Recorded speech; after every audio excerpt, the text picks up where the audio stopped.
Hello friends, आज के इस वीडियो में हम लोग कई अहम टॉपिक पर डिस्कस करेंगे और ये वीडियो बहुत इंपॉर्टेंट होने वाला है क्योंकि अक्सर हमारे कमेंट सेक्शन में बहुत से सवाल पूछे जाते हैं जिनका मैं वहीं पर जवाब देने की कोशिश करता हूं, लेकिन कुछ सवाल ऐसे हैं जिसे हम आपके साथ शेयर करना चाहते हैं जिससे आपको काफी जानकारी मिलेगी और ये वीडियो आखिर तक जरूर देखिएगा। 3-4 सवाल हम इस वीडियो में लेंगे और इनके जवाब आपको भी समझ में आएंगे। इस फील्ड में जितने लोग नए हैं और काम कर रहे हैं तो इस तरह के फॉल्ट हो सकता है उनके पास ना आए हों, तो उनको इस वीडियो से काफी जानकारी मिलेगी। तो वीडियो को लास्ट तक जरूर देखिएगा।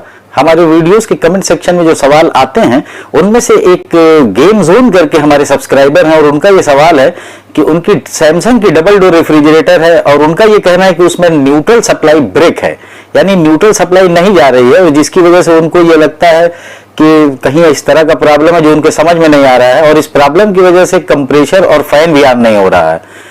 तो इसके लिए आपको वायरिंग को समझना बहुत जरूरी है। वायरिंग इसको सीख लीजिए और इसमें हमारे वीडियो की टाइमलाइन में डबल डोर फ्रिज की कई वायरिंग है जिनमें से आप जरूर देख लीजिए तो आपको काफी आसानी मिलेगी। वैसे इस प्रॉब्लम की वजह मेरे हिसाब से थर्मल फ्यूज का भी खराब होना हो सकता है क्योंकि अक्सर रेफ्रिजरेटर की वायरिंग में जो न्यूट्रल सप्लाई होती है वो डायरेक्ट थर्मल फ्यूज में दे दी जाती है और अगर थर्मल फ्यूज ब्रेक हो चुका है तो वो दोबारा तो ऑन होता नहीं है, उसे चेंज करना होता है, जिस वजह से वो सप्लाई ब्रेक रहती है और पूरी सर्किट में नहीं जाती है।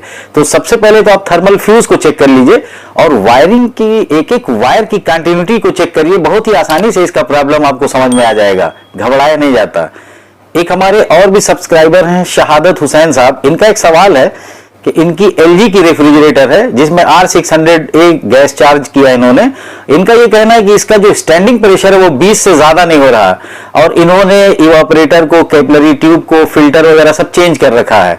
तो इसका मेरे हिसाब से ये है कि कंडेंसर इसका ब्लॉक है यानी चोक है और जब आप इसमें गैस चार्ज करते हैं तो स्टैंडिंग प्रेशर इसलिए नहीं आता क्योंकि जब ब्लॉकेज रहता है तो इसका जो प्रेशर होता है धीरे धीरे पूरे सिस्टम में बराबर होता है, तो टाइम ये लेगा। आपको लगता होगा कि इसका स्टैंडिंग प्रेशर 20 से ऊपर नहीं जा रहा, काफी टाइम के बाद ये आ जाएगा क्योंकि अगर गैस सिस्टम में है तो उसको हर हाल में स्टैंडिंग प्रेशर शो करना होता है, भले ही वो टाइम ले। तो आप कंडेंसर को साफ कीजिए या हो सके तो कंडेंसर भी चेंज कर दीजिए। इनका एक मसला ये भी था कि सक्शन लाइन पर आइस आ रही, तो जब आप ओवर चार्जिंग करेंगे, क्योंकि आपको लग रहा है कि गैस जा नहीं रही है, इसका स्टैंडिंग प्रेशर 20 से ऊपर नहीं हो रहा, तो आप इसमें ओवर चार्जिंग कर दे रहे हैं जिसकी वजह से सक्शन लाइन पे आइस आ रही है और सिस्टम में प्रॉपर कूलिंग इसलिए नहीं हो रही क्योंकि कंडेंसेशन ठीक से नहीं हो पा रहा है। कंडेंसर आपका चोक है, उसे साफ कीजिए, सीटीसी वगैरह से फ्लश कर लीजिए, अगर ना हो तो उसे भी चेंज कर दीजिए। हो सकता है आपका सक्शन लाइन जो आप बता रहे हैं कि चेंज कर दिया है और फिल्टर चेंज किया है, तो ठीक है फिल्टर चेंज कर दिया, लेकिन आप इसके कंडेंसर को भी चेंज कर दीजिए। एक दूसरे हमारे सब्सक्राइबर हैं मिस्टर सुजोय कुमार और इनका ये कहना है कि जब ये अपने फ्रिज को स्टार्ट करते हैं सिर्फ रिले के साथ तो चलती है, पर जब ये ओवरलोड उसके साथ कनेक्ट करते हैं तो वो ट्रिप कर देती है। तो मैंने अभी जल्दी ही एक वीडियो बनाया है कि कभी भी आप फ्रिज का कोई फॉल्ट पूछे तो हमसे एम्पियर जरूर बताया कीजिए। इन्होंने भी वही गलती की, एम्पियर नहीं बताया कि कितने एम्पियर पर ट्रिप कर रही है। सुजय साहब, अगर किसी फ्रिज में इस तरह की प्रॉब्लम हो तो आप उसका रिले लगा के जब उसे चला रहे हैं ओवरलोड हटा के तो एम्पियर तो देखिए कितना हो रहा है। एम्पियर इसका ज्यादा होगा, इसकी 2 वजह होगी, आपका रिले भी खराब हो सकता है और या आपका कंप्रेसर की वाइंडिंग खराब होगी। तो जब आपके ये दोनों में से कोई एक प्रॉब्लम होगी तो ओवरलोड तो ट्रिप करेगा ही। तो आप ओवरलोड को मत चेंज कीजिए या ओवरलोड पे मत दिमाग लगाइए, आप देखिए कि कंप्रेसर की वाइंडिंग में कोई प्रॉब्लम तो नहीं है। यानी आप सबसे पहले इसके एम्पियर को चेक कीजिए, एम्पियर आपको जरूर ओवर एम्पियर मिलेगा यानी जरूरत से ज्यादा, तो इस वजह से आपकी ओवरलोड ट्रिप कर जा रहा है। एक और सब्सक्राइबर रकीबुल मलिक साहब हैं, इनका ये कहना है कि इनकी एक डबल डोर की फ्रिज है जिसमें टाइमर से फ्रिज ऑन तो रह रही है 8 घंटा 40 मिनट तक, लेकिन उसके बाद जब ये ऑफ हो रही तो दोबारा ऑन नहीं हो रही है। रकीबुल साहब, इस तरह का प्रॉब्लम अक्सर आता है, इसकी कई वजह होंगी। पहला तो ये है कि इसका जो टाइमर है वो अक्सर जाम हो जाता है, इसके अंदर तमाम गियर होते हैं और जिसमें डस्ट पार्टिकल अगर आ जाती है किसी भी तरह से तो ये जाम हो जाता है। जब ये डिफ्रास्ट मोड में जाता है, यानी आपका कहना है कि 8 घंटा 40 मिनट चलने के बाद ये ऑफ हो रहा और दोबारा ऑन नहीं हो रहा, तो जब ये अपने डिफ्रास्ट मोड में आता है तो वहीं पर ये फंस जाता है। तो इसमें एक नाब लगी होती है, उसको स्क्रू ड्राइवर से आप घुमाइए और घुमाने के बाद आप देखिए कि ये अपना 8 घंटा 40 मिनट का जो ड्यूरेशन है वो पूरा करने के बाद डिफ्रॉस्ट मोड में जा रहा है और फिर ऑन हो जा रहा है, तब तो ठीक है। लेकिन अगर ये बार बार फंसता है तो आप अपने टाइमर को चेंज कर दीजिए। एक और कमेंट है जिसमें यह कहा गया है कि रिले टूट गया है और इस मॉडल का रिले नहीं मिल रहा है, तो क्या करें, कुछ एडवाइस कीजिए। देखिए, रिले टूट गया है, सभी रिले की शक्ल एक तरह की नहीं होती है, लेकिन रिले का काम तो एक ही होता है। अगर सेम मॉडल का नहीं मिल रहा है तो आप दूसरे किसी भी मॉडल का ले लीजिए और हमारे वीडियो की टाइमलाइन में जाइए, यहां पर रिले से रिलेटेड बहुत सी वीडियो हैं, इससे देखिए किस तरह से आपको कनेक्ट करना है, आसानी से आप कनेक्ट कर लेंगे। वाहिद खालिद साहब सवाल पूछते हैं कि इन्होंने कंप्रेशर चेंज किया, यानी इनके रेफ्रिजरेटर का कंप्रेशर खराब था तो इन्होंने कंप्रेशर को चेंज कर दिया।